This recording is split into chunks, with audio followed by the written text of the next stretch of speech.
One. Welcome. I'm Alfred Webre, and this is Exopolitics TV, and we're very pleased today to be joined by an expert and a distinguished scholar and researcher, Mr. Clifford E. Carnicom. His website is carnicom.com, and also he's founded the Carnicom Institute. Welcome, Clifford. Thank you very much, Alfred. Thanks for the opportunity to be here with you tonight. Could you just give people who may be joining us and being introduced to this area just some of your background and how it was that you came to focus on the area of chemtrails? Sure, Alfred. My background is, well, we could say composed of two main parts, I suppose, at least overall in my life. One would be quite a bit of time in the outdoor world. Nature is a big part of my life, and I spent quite a bit of time out in the field and work. I was a surveyor in my early years in work, and so a love and an awareness and an understanding of the importance of the natural world is certainly important to me. Secondly, I have a pretty strong background in the technical sciences in general. I went to school in life sciences to start with, and then eventually went into engineering fields of what's called surveying and photogrammetry, which is surveying on a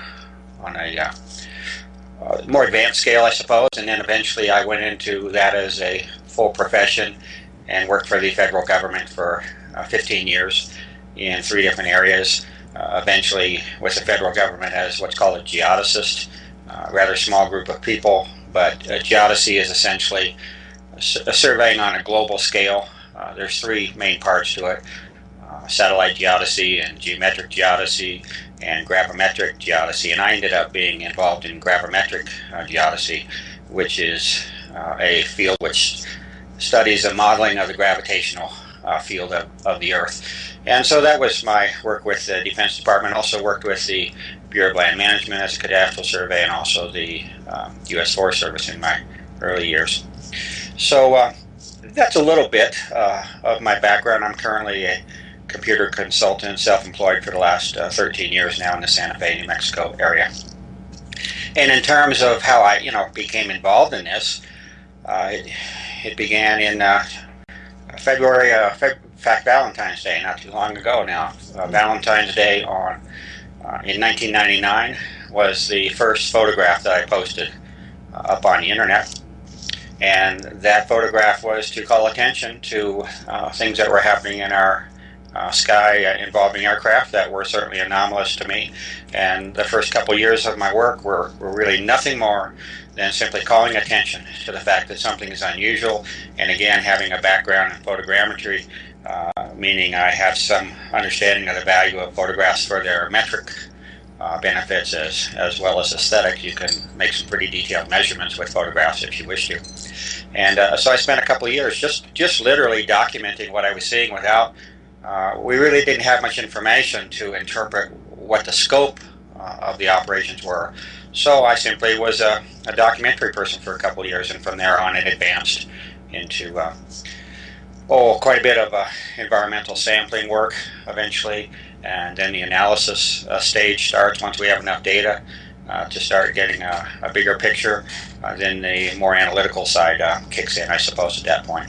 That's a brief background, and I have to say that there's also a strong moral aspect here between what is right and what is wrong. And if I am witness to that which I know or believe, whatever you wish to say there, is wrong, it's my job and my obligation to call attention to that fact. And that's also a strong motivator. When our planet and our atmosphere is basically polluted, at the simplest level, is polluted without the consent of the inhabitants of the planet, that is a crime. And I didn't know where that would take me over 10 to 12 years, but that crime remains, and we have roughly 10 to 12 years of effort and work calling attention to that crime. Right. Now, If we were to go back and start with the early years, and then as you were gathering data, could you take us through those various stages and some of the preliminary findings and sort of unroll that kind of phase of discovery for us? Sure, I'll try to do so. And like I say, Alfred, it begins with straightforward imagery, and that is recording what you see. That's how it starts, and that can be a whole job in itself. But I would suspect we have at least two years of that work, and this means that I would try to basically muster up the best equipment that I have. I'm a jury rigger by nature. I don't particularly have any extended resources by any means, but I'm pretty good at jury rigging. So I would be stacking lenses up on cameras in a way that most people wouldn't do, and always be pushing the limit of whatever conventional equipment is, because I wanted to get the best images that I could. Still difficult, very difficult, because you knock out light. The more lenses you put on something, more light you knock out, and we're talking about something at high speed. It becomes difficult. But if you look at those early photographs, you find immediate direct evidence of physical transformations that take place in the atmosphere, directly attributed to the presence of aircraft. In fact, that February 14th series that I'm speaking of was a progression. It was the first time where I said, let's just sit for the first time and let's watch what's happening over time, and let's record that. Instead of a single photograph of an instance of something that might seem unusual, let's see what happens over time. And that's what those photographs depict, is a progression and a transformation of the Santa Fe, New Mexico skies, which are known for their clarity. A lot of artists live in Santa Fe, New Mexico historically because of the wonderful vistas, and it's a high desert region. So it would draw those type of people. So it's not the type of area where you expect an occlusion of your sky on any kind of recurring basis on aircraft, especially in a rather sudden transformational way. There's actually not a sharp demarcation here in terms of a single date when everything happens. If we actually care to, this process is gradual if you look back at history, and the fact is, from the very first time that aircraft were able to do it, meaning deliver aerosols, they were doing it. You can trace back from the close of World War II. As soon as we were able to reach sufficient altitude with aircraft, we were already starting our work and our experiments at that time to be able to use those devices as a dissemination tool, basically. But unfortunately, in the beginning of 1999, there was a very sudden transformation and increase in the scale, what I would call the scale, the openness, and the arrogance of the operation, to where it truly became an all-out assault, I would have to say, on the rights of citizens to their common ground of atmosphere, as well as other benefits such as water and soil and this type of thing, common ground.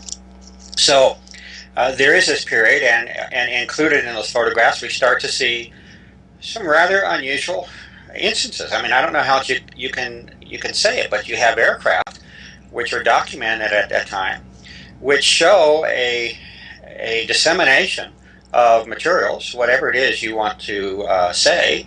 At that point, you certainly have no idea what physically the material is, but you have a dissemination of aerosols taking place from wingtip to wingtip. I have about a half a dozen examples where you'll have a continuous sheet, what's called a laminar flow, a continuous sheet of materials from wingtip to wingtip, literally.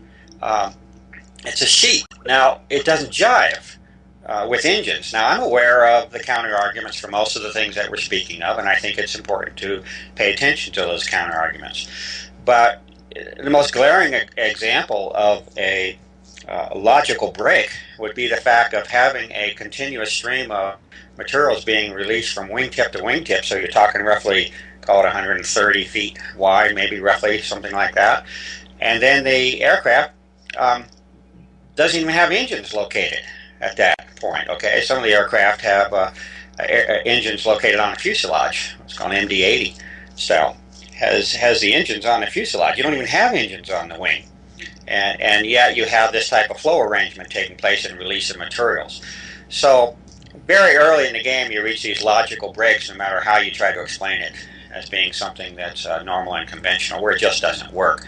The next stage of the work is that of gathering environmental samples the best that we can. And every time that we speak of these stages, of which we probably run through, 3 or 4 of them at least, you're usually talking several years of work is what it amounts to. And so the next stage starts to say, all right, we have some photographic evidence, at least a record that something is unusual. If that's really the case, then let's start gathering environmental samples the best that we can and see if there's anything going on, is what it amounts to. Now, again, I'm restricted to the ground. I'm a citizen of the planet with limited resources that is restricted to the ground. I do not have the means to be flying aircraft in controlled airspace. By the way, where it's known where every single plane is, every single flight is tracked at the altitudes we're speaking of, 40,000 feet. So I don't have those means. So the best I can do is measure from the ground. I'm aware of the limitations of that work, but nevertheless, it's the best that can be done under the circumstances. So you will find, at least again, several years of work where certainly one big project is that of trying to identify whether there are particulates in the atmosphere. Particulates being very small particles, right? And the question is, are there such particulates? Now, common sense will eventually force you to conclude that indeed there are, because visibility is affected by particulates. And if, to give you an example, you will find a point in time in which the visibility standards for reporting atmospheric conditions were suddenly dropped. They were just abruptly dropped. And the standard was dropped from 40 miles to 10 miles. Now, if we think about how this works, 40 miles, prior to this period, 40 miles was the lower limit of visibility that would be recorded. In other words, you would say it's greater than 40 miles, everything is fine. You never really assumed it would be less than that from aviation, because you can't fly aircraft, what's called VFR, unless you have good visibility. So 40 miles was the cutoff point. Suddenly, and I can show you the graph, I picked up the data, suddenly it's dropped to 10 miles. Now, if you're a pilot, if you can imagine, even if you're in a small plane, if you can imagine relying on visibility being 10 miles as your standard, it's a problem in terms of definition of standard. And so you had a radical change in the visibility, but standards are one way. The other way is just look.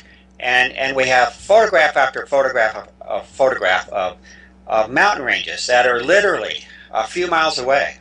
In, again, this high desert region, known for its clarity. Literally, I have photographs driving a half mile away from the mountain range, and you can still see a level of occlusion in terms of visibility. So there's many arguments that you can develop just from visual nature and common sense that there is indeed an increase in the particulate matter that's in the atmosphere. But my job would be to go further than that, and I would try to actually collect those particles as best I can. Now, how do you do that? Well, there's several ways you can use. A HEPA filter is one of the starting points. You can now buy air filters that will pick up materials down to a fraction of a micron. A very inexpensive way. And I would do that. I would run filters for weeks on end outdoors. Again, knowing I would put them on my roof. I would do the best I could. I would do experiments up at 9,000 to 10,000 feet. There are a couple ideas here. One would be HEPA filters, where you start collecting materials. Another is a fascinating set of experiments that took place with extremely bright lights. You can now also buy flashlights that are at 1 million candle power. And they're very effective at displaying particulates and aerosols in the atmosphere. And I remember a time when I went to the top of a mountain at 9,500 feet, right after a rainstorm. In other words, everything had just been washed out, as clean as you could think it ever could be. And you would be amazed at what you would see. And these are documented. Okay, the photographs and video are all on the net, this type of thing. Another example of a method would be what's called electrostatic precipitation, where you have a chamber and you pump air through it and you inject a real high voltage in there. And it's a fascinating way of being able to collect extremely fine particulates. Well, this is where the nitty-gritty starts, and you have to start looking at these samples, okay? You have to ask if anything is there. Electrolysis is another method with rainwater, okay? Collecting rainwater and or distilling it and subjecting it to electrolysis. Nevertheless, suffice it to say that over several years of work, you see certain patterns develop, and that is many, many ways to document the increased level of particulate matter in the atmosphere in a way that would be alarming just from a pollution standpoint. The simplest, most elementary level is just crap in the sky, and whether or not that's a problem to our body if you're breathing it. That's one level. But then the next level is, what is that material composed of, and what effects it might have on our biology and our health. And that's a whole different level of work that takes place. And I would have a strong case to discuss with you on both accounts, both the physical damage from the ingestion of materials. You know, Alfred, it is a fact that the more material that we breathe in the atmosphere, the more of us will die. This will come from the American Lung Association, Johns Hopkins University. Breathing particulate matter there is a direct relationship between mortality and ingestion of particulate material. So there is a mechanical level. The second level is, what is the nature of these materials, and the work in general shows 3 or 4 classes of materials. A primary one is that of what I call ionized metallic salts. Okay? Not even just metallic salts, which are maybe interesting in their own right, but a class called ionizable metallic salts is a very interesting class of physical materials, because these are materials that, when they are subjected to sufficient energy, will ionize or become electrically conductive or electrically charged, and you introduce the term of what's called a plasma into the picture. And that's when let's say the simplest analogy of that would be a neon light tube. Okay, you know how a neon light tube, you have a gas inside of a tube, right? There's no wire in there, but if you subject that tube to sufficient energy, the light will glow. Well, this is what a plasma is. And there is a strong argument that can be made that our atmosphere has been modified. That phone will stop, I think, in a minute. The atmosphere has been modified to be that of a plasma state, however weak. Plasma comes in various levels and degrees.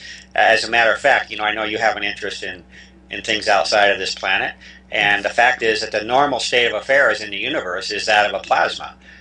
It is they call it the 4th state of matter, but it's actually the norm for the universe to be in a plasma. When I started out, I didn't know what one was, but I do understand, at least in concept and principle, what a plasma is. And it's actually the most universal state of nature that there is. And there are many, many interesting physical phenomena that can take place within a plasma environment, especially that involving the transmission of energy, electromagnetic energy particularly.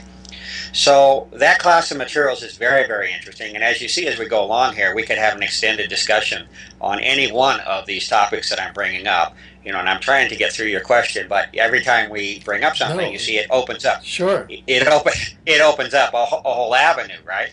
But this would be one class of materials that repeats itself over and over and over, and appears to be a very dominant aspect of it for that very reason that I mentioned, and that I think it's really not a matter of any of this. It's really not a matter of what I believe. It's what I think, or it's what I analyze. And the process says that our atmosphere has been transformed into at least a very weak state. It's not an easy thing to do. But the fact is, if you increase what's called the electron count, or the electron density of the atmosphere in any way, however slight, if you can increase what's called that electron density, major things start to happen very quickly. The ionosphere is a really good example, which many of us are familiar with in the radio world. But the ionosphere is this charged layer up above us. You know, it varies. I think you'd be talking numbers like 60 to 100 miles, something like that. But nevertheless, quite a bit above us in the atmosphere. But it's a charged layer. It is. The ionosphere is a plasma state. It is a charged gas. And yet it's very weak in terms of the actual electron count. It's something like 3% of the mass of it is electrically charged. And yet that layer completely transformed. It has altered history. It has allowed for, it started with the invention of radio, right? Then we get into HAARP technology and this type of thing, which you already made reference to earlier. A small change in the electrical nature of the atmosphere makes a radical difference in terms of how that atmosphere can be used to propagate energy. So that's one class of materials, which is its own subject. Another class of materials would be that of a filament. There's a very unusual and remarkable filament nature that has been collected on numerous occasions. As a matter of fact, I just put up an article 2 months ago on this very topic, on the reoccurrence of that extremely fine filament material.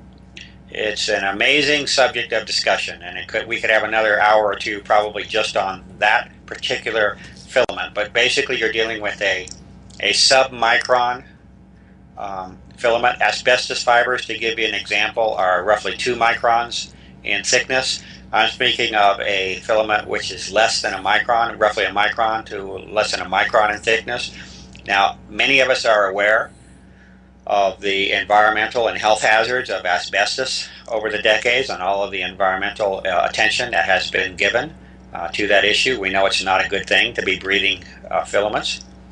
And I'm speaking of a filament which is actually smaller in size than asbestos is, and yet it has been collected in the general ambient environment, basically aerosol borne.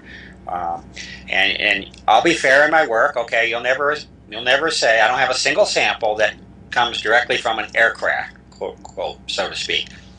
But I do what I can, and let's just say if it walks like a duck and talks like a duck and quacks like a duck, eventually it becomes a duck. And you can reach your own level at what point you draw the connection, but all I need to do is document and prove the existence of the alteration in the environment. I don't actually even have to prove its source. Of course we wish to, but that's not even necessary to make the case of alteration of our environment. So you have this very unusual filament material, which is a whole Pandora's box in itself in terms of where that leads to.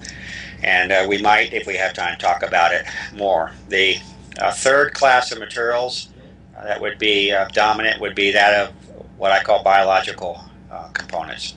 And this is a subject that most people do not wish to talk about. It's very distressing, it's very unpleasant, it's not a place that most of us would like to confront the information that's being found there. But the fact is, over and over and over, and everything I do is basically subject to replication. I define what I do, how I do it, and how it would be done if somebody else wanted to do it. And over and over and over, as a matter of fact, right up to the paper I put up 2 months ago, there is the existence of biological components that have no proper explanation for being there, and they appear to have very serious consequences in terms of health and change of our general welfare. And I have put forth the request for many years to have those properly identified, and as it is, I just keep documenting and reporting them and saying this is what I see. By the way, those biological components are found not only with, but in association with those filaments that I was just describing to you. To give you an example of why I regard it as a many illustrations of why I would regard those filaments as well as the biological components as a important threshold issue to break through on, would be the fact that that material, that same filament material, was sent to the Environmental Protection Agency, the head of the Environmental Protection Agency, by certified mail very early in the game. You'll find that correspondence on the site around the year 2000 or so. That material, a sample of that material, was sent to the head of the Environmental Protection Agency with a letter requesting identification in a courteous, I would say courteous but assertive manner. It was not an arrogant letter. It simply asked for identification on behalf of the public welfare because they have a potential health threat. And the fact is that the EPA refused to acknowledge the receipt of that material. They simply made no reference, no acknowledgement whatsoever in the correspondence. Sent a letter back basically saying that they were unaware of any issues that might involve aerosols or disbursement of aerosols, and literally did not acknowledge physical receipt of that material. A year and 1/2 transpired, and after, with correspondence in between, and you had, after a year and a half, you had a third party submit a Freedom of Information Act requesting the details of what had actually been submitted. And at that point, a year and a half later, after the original submission, the EPA did return the sample and stated that they had no, it was their policy is what they said. The verbiage that they use is rather fascinating, but they stated that it was not their policy to identify any unsolicited material, which still remains to me as a fascinating statement, that if we ever get any lawyers, anybody with some legal gumption to stick their nose in here, there's a real problem with that, because you do not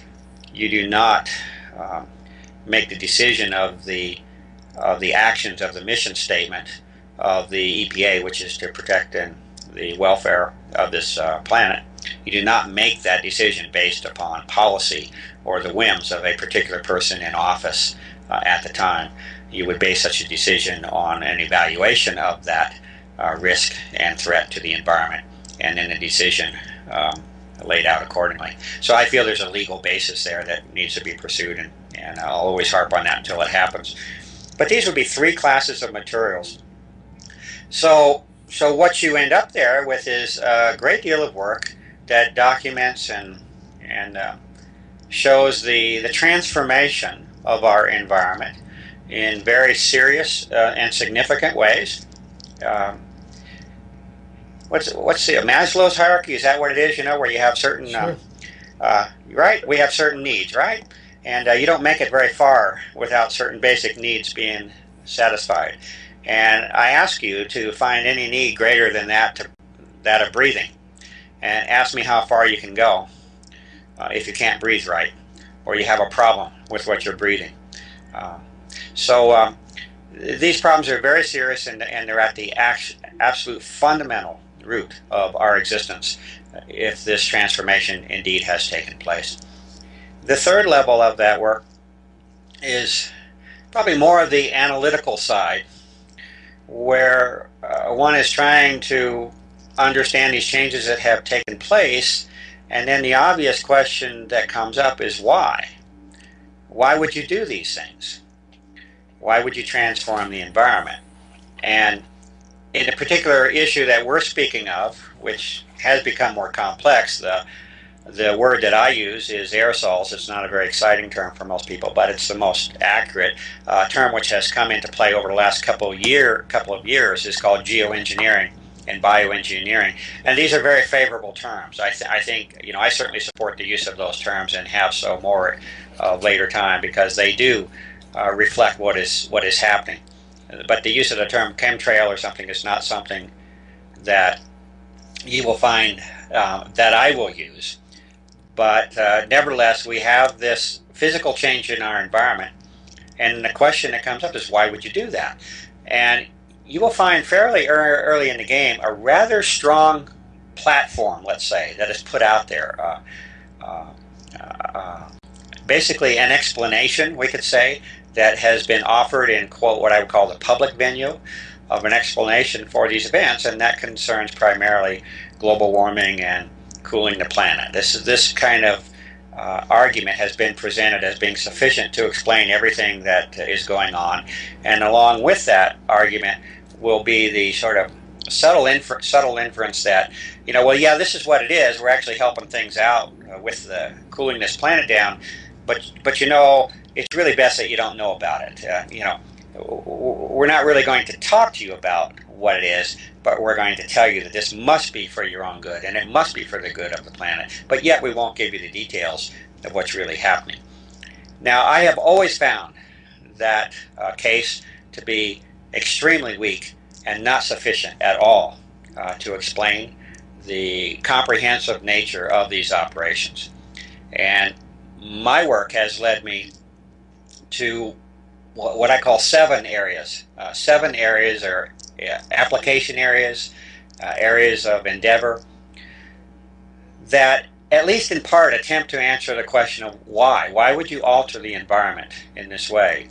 And I'm not sure if I'll get all of them off the top of my head, but I'll do my best with it.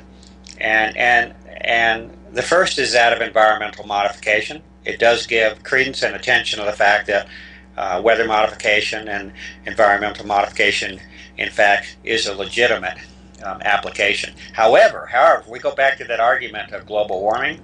My work shows exactly the opposite. My work shows that this material that is being placed in the atmosphere is aggravating and exacerbating the situation. It is not cooling anything down. If anything, chemically it would have the property of heating up the atmosphere. But nevertheless, one on this list would be that of environmental modification and control.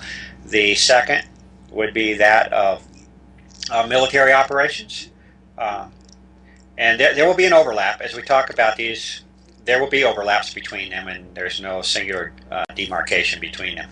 The third would be electromagnetic applications.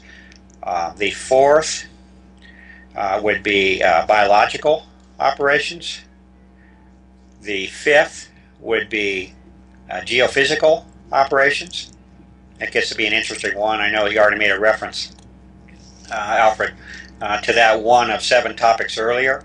The sixth would be that, and the last 2 here came later in the years, and I've never actually written them up into my work, but nevertheless they do exist as viable considerations for application. And the sixth would be that of surveillance, a highly advanced surveillance system. And then the seventh would be that of, and you may have a special interest in this one, but the way that I'll phrase this 2 ways. First is what I would regard as the accurate, the proper terminology, and that would be the detection of exotic propulsion systems. That's how I would say it. The common vernacular would be that of detection of UFOs. All 7 of these are, to me, applications which are consistent with all of the data that has accumulated over the 10 to 12 years I've been working on this. My work did not, let's say, start with the premise that, oh, we must be mitigating global warming. Let's go find the data to support that and present that. That's not how my work is. My work, as we have described, builds up from I have a science background. I just do. Other things interest me in life too, but science is a part of my background. So it's a tool. It doesn't answer all the questions, but it's a tool, and so use it. And so you have certain established standards of how information is gathered, collected, analyzed, and reported on, decisions made about veracity of certain occurrences. So that's that process. And my work is to go through that process.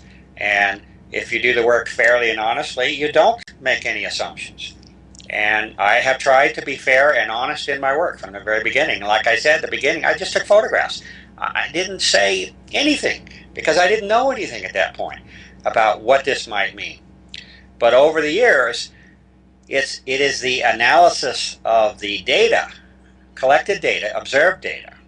Everything here, something either something physical or based on a understanding of the physical concepts of the data. That is what led to this set of 7. And there is no single explanation that is offered, but I offer this set as being a set of probabilistic, overlapping areas of endeavor that satisfy and are coincident with all of the data that has been collected for 10 to 12 years. And then, from there on, you'd go into each of these subjects as to why and how that has happened, and then understanding their overlaps with the other. So, and then, you know, the later stage of the work now, well, certainly there's another part of this work, Alfred, that has led very strongly into the biological aspect over the last 3 years. My research side has emphasized that because of the really serious implications, of direct serious implications of our actual life, that our lives are likely being affected in very, very serious ways. And it's also a topic, again, like I say, most people do not really wish to discuss, because it's not a pleasant topic. But for the past several years, 3 to 4 years, an emphasis has been placed upon the biological work. And then for the last 2 years now, I am simply acknowledging that I am limited in my resources. I've done yes, I think a fair amount of good work, but it's also not the way to be doing work. Work like this needs to be done with the proper equipment, the proper staff, proper personnel. You have to do it right. And you don't have, you know, citizens should not be trying to reverse engineer a global covert operation. That's not the way it's supposed to work, but that's the situation that we find ourselves in.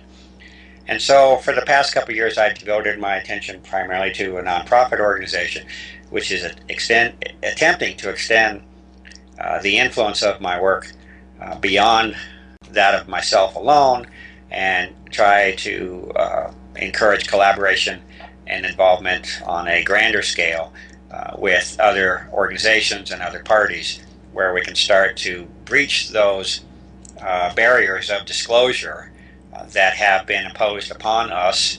It appears certainly intentionally, if you look at the record, but to break down those barriers, because you can't go on forever. You know, I'm a patient person, but there's a time when you realize that there's more at stake here than an intellectual argument. You're basically, ultimately, you're dealing with the viability and survivability of life on this planet, is what I believe you're going to be led to eventually, and at the very least, transformation of that life. And so, at some point, you have to make your stake and take your action. And again, I'm too diplomatic in my ways and my language sometimes, but it's my style because of my background. But I have certainly been ringing the alarm now for many years that those people that are competent in other avenues of life beyond just the particular area I'm involved in, and know the business of influencing the public and organizing and collaborating and, you know, using the forces of society to bring around societal change. These people are needed. These people are needed very, very badly. And I'm at least attempting to step into that arena, even though it's not my forte, with the purposes and intention of the nonprofit. So I hope that gives you some sense, Alfred, of the sort of chronology or overall history of how this issue has evolved. You know, this is not a hobby or recreation or something that I'm doing for kicks in my life. I never anticipated that I would be spending 10 to 12 years of my life on this. You know, when you look back and you're taking those photographs, I knew it was big. There's no way around that. I knew it was big when something was happening that was right in our faces, that was unusual, physically unusual, and then there were certain parties that very forcefully came forth and said that all is normal, that there's nothing to worry about at all. And the more energy that was put into trying to organize or to get information out, the more effort that was put into marginalizing those people that were attempting to uncover facts and seek an investigation. And there was a time. It's rather a turning point, I would suppose, in dealing with the reality of the situation.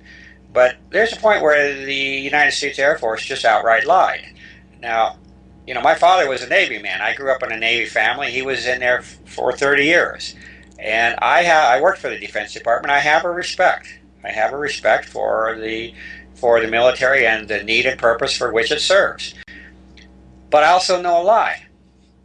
And there was a point in time where the Air Force put out a direct lie to the public's request and call for an examination and fair investigation of this issue, and they said it was a farce. Now, I haven't been devoting 10 or 12 years of my life to a farce because I don't have the time or the means to do it. In fact, it's getting harder and harder to do whatever I am doing now because my time is so limited. But it is out of necessity. You know, we all have our calling, and this is my particular calling, to be using my background and resources and apply them the best I can to that which I know is an injustice on the citizens of this planet. So, you know, that's a summary, I suppose, of the overall impetus and driving force behind my work. Thank you. That's a very powerful and very deep window into, as you said, I think you said it very succinctly, a global covert operation to give those of us who may just be coming to this issue an idea of the scale, the global scale of the aerosol problem. Could you give us some concept of that? Because I know that I've seen aerosols in the sky on many different continents. Yes, Alfred, it is global. There's no question about that in my mind. And I use this analogy sometimes, and I'll use it again as an example of how to get us started. And that is, I got another call. I have to let that go. Here's a simple example. If you have a bathtub and you fill that bathtub up with water, halfway or as much as you want, and you take a single drop of food coloring, right, and you put it in that bathtub of water, the question is, what happens? And what happens is that a state of equilibrium is reached. That's what happens. That dye will eventually, and you can go over, you know, all the time that it's going to take, whatever it is, but that dye will eventually disperse and disseminate itself equally because it's what's called a fluid environment, and it eventually will reach a state of equilibrium. Now, our atmosphere is also what they call a fluid medium. If you look at the physics of a gas and the physics of a fluid are in many ways very, very similar, and the same physical models are used to analyze and describe those states of nature. A fluid environment is one that will eventually seek an equilibrium. Now, you have individual and local variations taking place, whatever, turbulence, eddies, right, you'll have all this, but eventually that dye will circulate through that water and be essentially of equal concentration. Our atmosphere is the same thing. If you introduce particulate matter, an aerosol, by the way, by definition, is a particle in suspension. And it doesn't say it has to be in a gas or a liquid. It can be in either one. It's in suspension. If you introduce particulates into the atmosphere, and if you introduce them in sufficient quantities over a sufficient period of time, and truthfully, from the analogy of the dye in the water, it doesn't even matter how many you put in there, the logic will still hold. It will eventually reach an equilibrium. And it is folly to think of a particular location or even region of this planet being primarily containing the effects or consequences of introducing particulates into that environment. You can get away with that for a period of time, but again, if the operations are sustained enough and wide enough, it will cross those boundaries. And that has happened. My true conceptual understanding of what has happened is that our atmosphere has been altered. It's not a place that has been altered. Our atmosphere has been altered.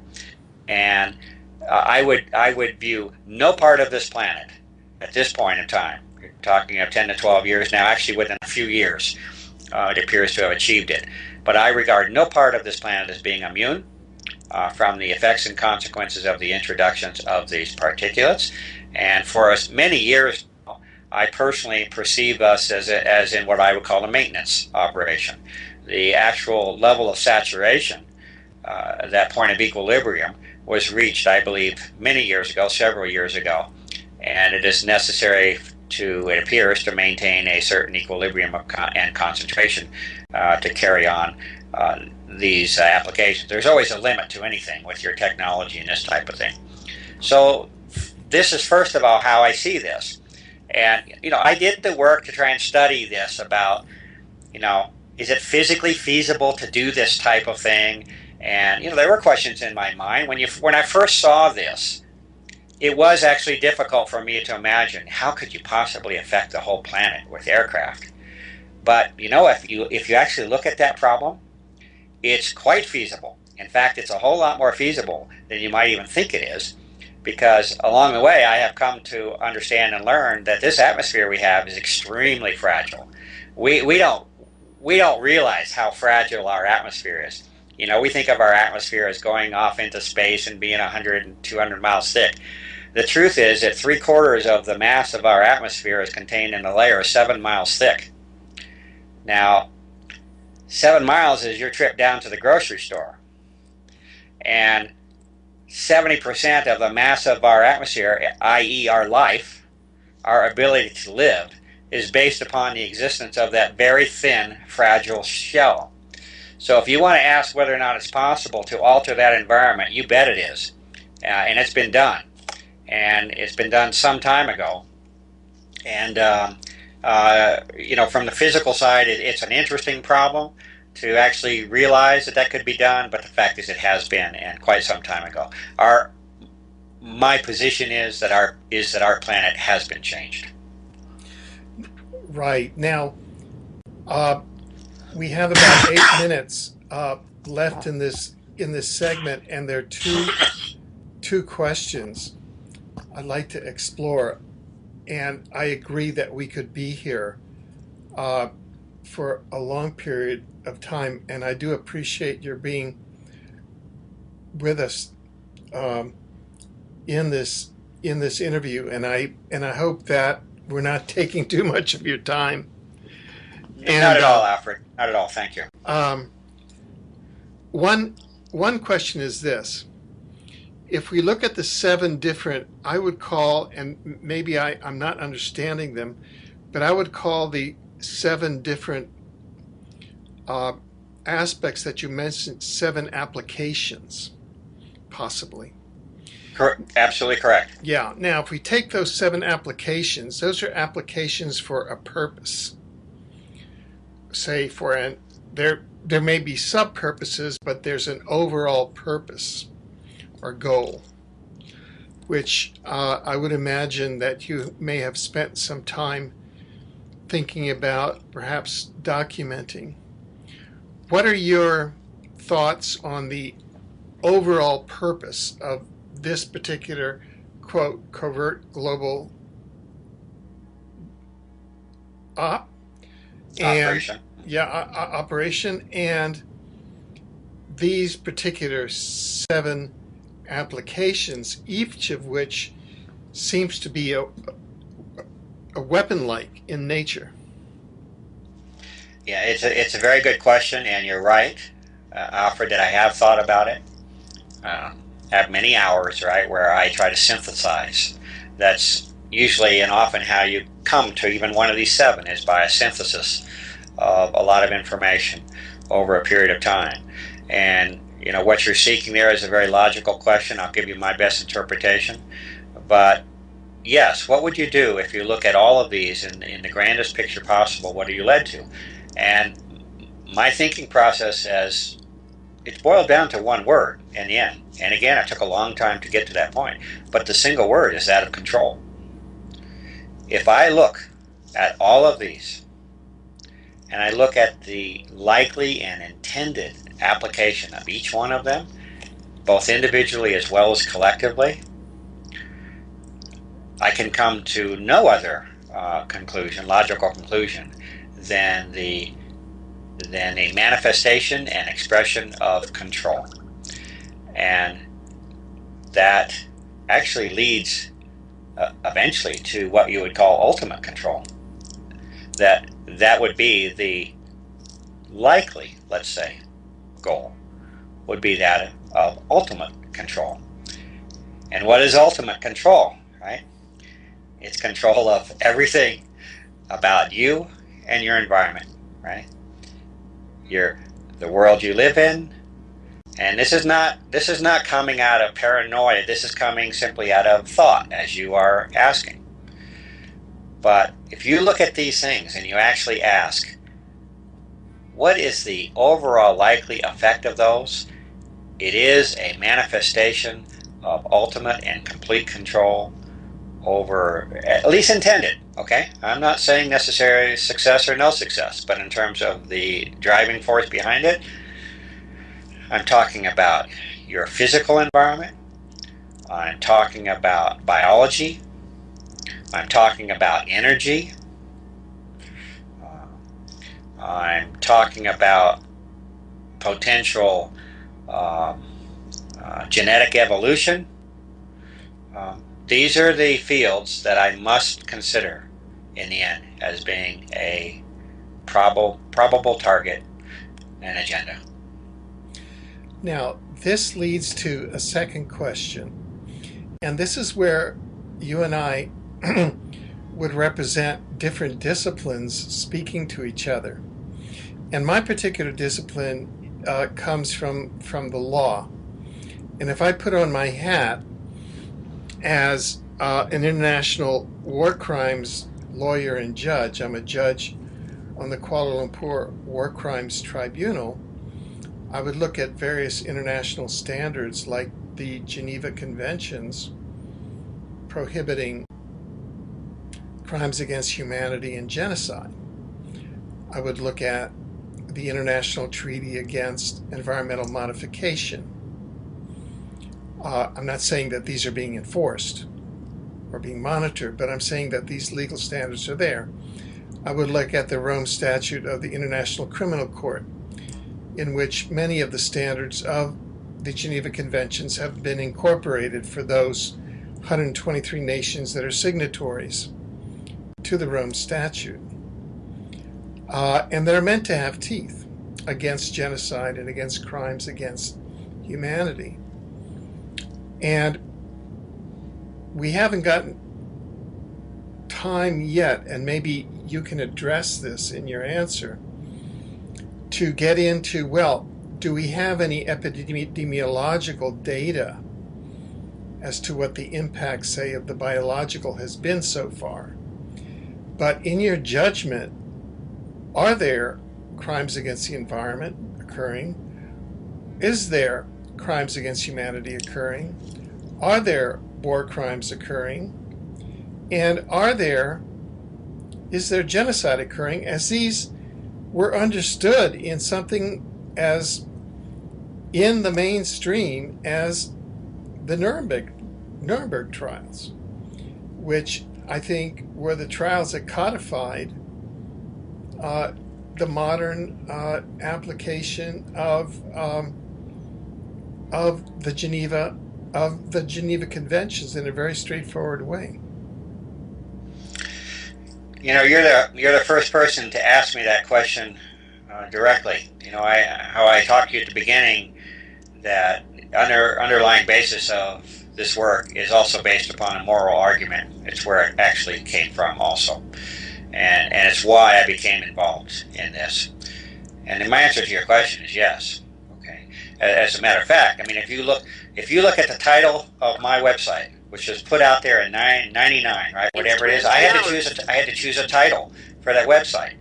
Do you know what I chose? I'm not saying it was a fancy title, but I tried to be as accurate and honest and truthful as I could be. And what's the title of that site? It's called Aerosol Crimes. Now, maybe not a catchy, sexy term, but I'll tell you, it's honest. And that came from very early in the game.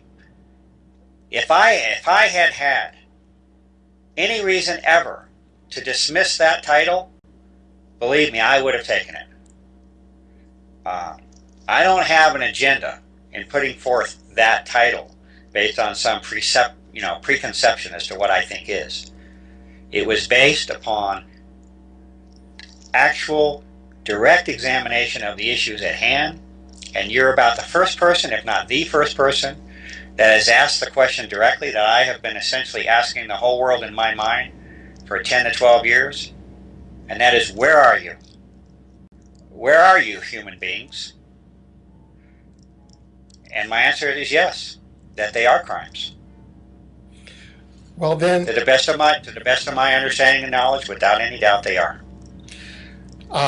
then two direct things come immediately to mind. Number one, that those crimes should be reported to the competent authorities. And there are competent authorities under the Rome Statute. And they involve the prosecutor of the International Criminal Court. And they also involve the state prosecutors of countries that are signatories to the Rome Statute that have universal war crimes jurisdiction. This is what, for example, got the Pinochet, the Chilean dictator, extradited from the UK back to Chile to stand trial. That this type of universal war crimes jurisdiction, even though the U.S. is not a signatory and other, a few other countries, it's still out there functioning. I'm just asking, to this date, have there been criminal complaints filed with the prosecutor of the International Criminal Court about the crimes against humanity and genocidal crimes and other war crimes of the use of aerosols, to your knowledge? Absolutely none that I am aware of, and I think that there is what I would call a global level of frustration. That is the current state of affairs, in that it is quite apparent that at a national level, that is within the boundaries of each country, that the issues behind this appear to be managed in a way that prevent and marginalize the viability of the arguments. There has been no sufficient platform ever collected to present these on any international level at all. And I think there's a general sense of frustration and apathy because of the abject failure of individual nations, literally on a global scale, to treat the issue with sincerity and importance. And it's a real problem. And nothing that I know has ever been able to supersede that constraint that exists up to this day. Now, a second and related question to that, and that is where the official organs of government have not moved in questions of international morality and war crimes. Very often, what are called tribunals of conscience are formed by citizens, by concerned citizens and jurists and witnesses, expert witnesses, and international lawyers and such. This happened during the Vietnam War, for example, during the Iraq War. I'm a member of such a tribunal of conscience, the Kuala Lumpur War Crimes Tribunal, with regard to U.S. and British war crimes in the Iraq War. Has there been a tribunal of conscience, to your knowledge, formed with regard to the aerosol crime issue around the world, where with experts and or community members, jurists and others, to consider this and to render a judgment that would be issued and sent to the various competent jurisdictions and sent to the world community? Again, absolutely not. Nothing at this level. If such a movement were to develop, is that something that you would see as a good thing, and that you, if properly done, you would favor and support? Absolutely. I think it's essential, and I think we're overdue for it by many, many years, and we may not even have the luxury if we abstain much. I don't like to put a timeline on things. Things can go on for decades sometimes, but it's been sorely needed for a long time, and we're not going anywhere without it, is what it amounts to. Right. One final question. I know you'll have to beg my indulgence. I keep on saying one final question. That's all right. Do we have any epidemiological data at this point? No, there's nothing formal. There is nothing systematic. There is no organized body of information. There is no information whatsoever that comes from what would be called an authoritative level. I don't claim to be the only researcher, but I've done the best that I can. But there are those that will dismiss me entirely because I do not represent at the level of authority that they would recognize. But there is no organized system or study or collection or analysis of the evidence on this issue. It has operated completely at a grassroots level for a decade, and any attempts ever to organize, however meager they were, and they were meager in general, any attempts were effectively dismissed. There is no serious attention given. The body is there. I have, part of my work was to show the responses of, quote, the officials, right, those in authority. I have that body of information for anyone to consider.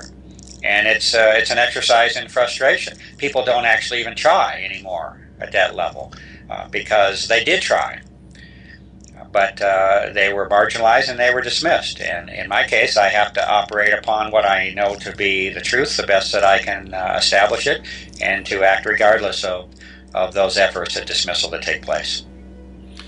Well, you have really, we've reached the end of our segment. And I really want to thank you because I think that you have imparted a real sense of the urgency, and I hope that we can come back to you at a future date with some good news that an effort at least a tribunal of conscience is underway. Alfred, I thank you very much. Underneath that, I think that there are literally millions of people across this planet that are seeking that assistance and that pathway towards having their serious grievances addressed and to be given the understanding and importance that it deserves. And I truly would like to continue any type of dialogue between us and or with other representative parties about those types of actions. Excellent. Well, thank you very much. Thank you very much, Alfred. I very much appreciate it.